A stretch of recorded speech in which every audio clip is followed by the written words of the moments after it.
Hi guys, welcome back to my channel, or welcome if you're new here. My name is Soph.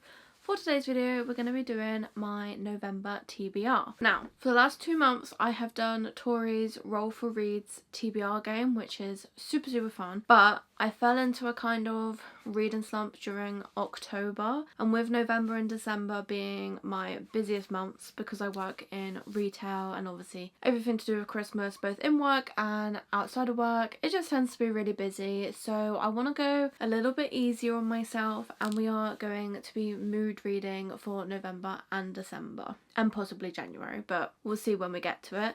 So I have picked a few books out that I would like to get read, ones that I would like to get read by the end of the year, so they may move from this TBR to December, I'm not sure yet. And obviously there are some releases coming out this month, and there will probably be other books that I see and pick up as well. So that being said, let's just get into the ones that I would love to read in November. In no particular order, we are starting off with Slaying the Vampire Conqueror by Carissa Broadbent, which apparently is a Crowns of Nyaxia novel, but it follows someone completely separate, and it basically says here she was commanded to kill him with a single strike to the heart. She didn't expect her own to betray her. So she is an assassin, and she is sent to kill the vampire conqueror, I'm assuming. And obviously things go a different way, and it's enemies to lovers. I believe it is a little bit spicy as well. I imagine it's probably set in the world of the Crowns of Nyaxia, but maybe in a different court, because there's 3 different courts of vampires in that world. So maybe we follow a different one. And it says on the back, "You have no idea the things I've seen, the things I've done. I'm a killer too, Atreus. Don't underestimate me." So that sounds super fun. And I think they've just re-released this as well in a different UK hardback. But I'm really excited for this. This is quite thin as well. And I just feel like when it's winter or going into the winter months, it's dark early, you're curled up on the sofa with your Christmas tree lights on or your fireplace or whatever you have, and it's like the fantasy vibe for me personally. So pretty much all of these books are fantasy romance, so just prepping you there. I then would love to get to The Throne of Broken Gods, which is book 2 in the Gods and Monsters series by Amber Nicole. The first one followed our main character, I can't remember what her name is, I want to say like Diana or something. It was like a pretty normal name. And she has some powers, and she ends up kind of teaming up with an angel.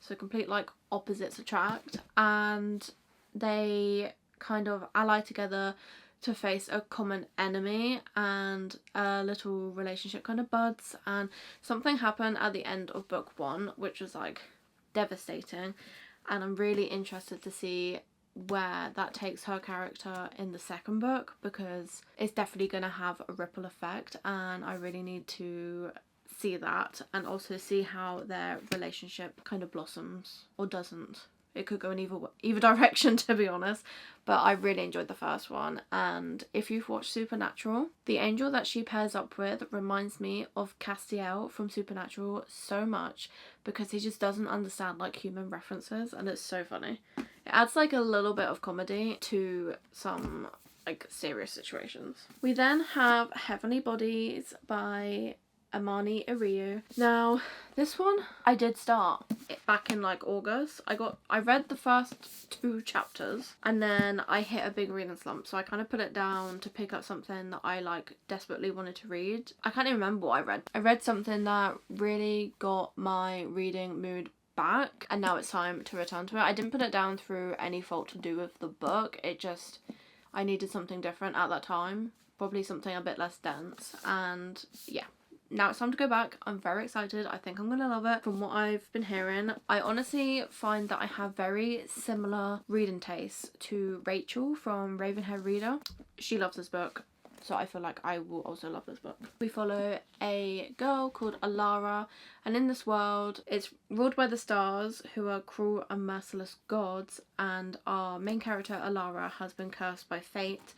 The prophecy promises that she will fall in love with a star, and they will both die. So it's really like star-crossed lovers, forbidden romance, that kind of thing. Well, it's not really forbidden, but it's like a tragic love story, potentially. I don't know if that's how it goes. I haven't read too much into it, and I don't plan to because I would like to be surprised. The second book just came out from FairyLoot, and did I get it? I think I might have got the unsigned one, which is honestly fine. I just wanted it for the aesthetics because it was selling fast. Like, I did try and get the signed one. It sold out. But I'm like 99% sure that I did get the unsigned version. So hopefully I like it, because I do have the FairyLoot version of this one downstairs.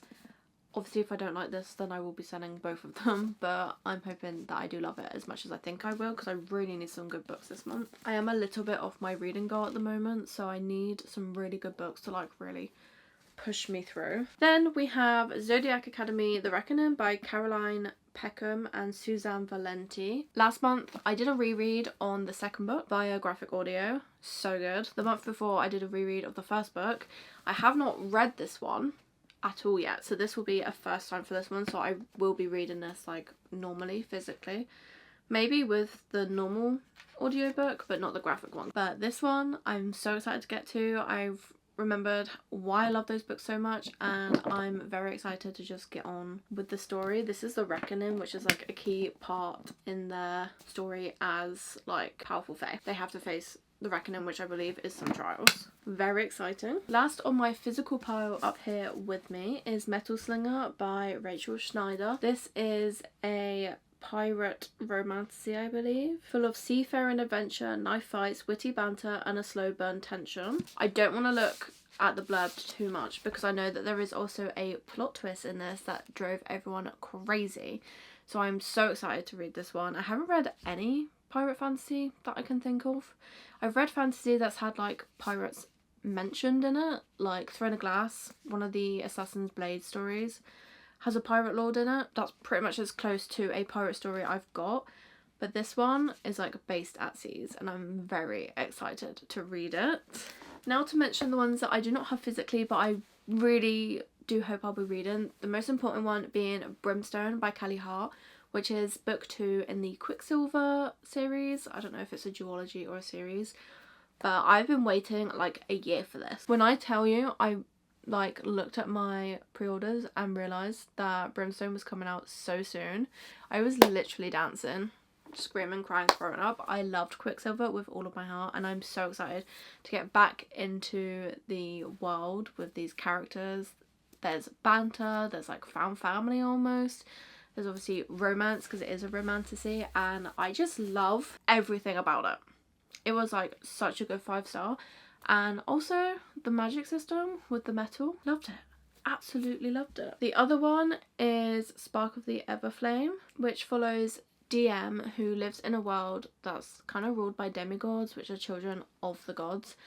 And she is immortal, and her mother are healers, but her mother heals the demigods, whom DM absolutely despises. However, one day her mum goes missing, and the last person she saw her mum with ends up crossing paths with DM, and so it ensues. I've actually started reading it, but I'm about 20% through, so I would like to finish that this month. And I would also really like to get to Blood and Steel by Helen Schurer. I don't know too much about it, but it's been on my TBR for almost a whole year, and it says perfect for fans of Bridge Kingdom, From Blood and Ash, The Witcher, and more.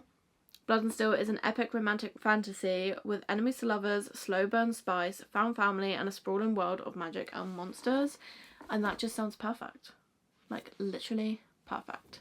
There probably are other Kindle Unlimited books that I do want to get to. My library is full right now, my Kindle library.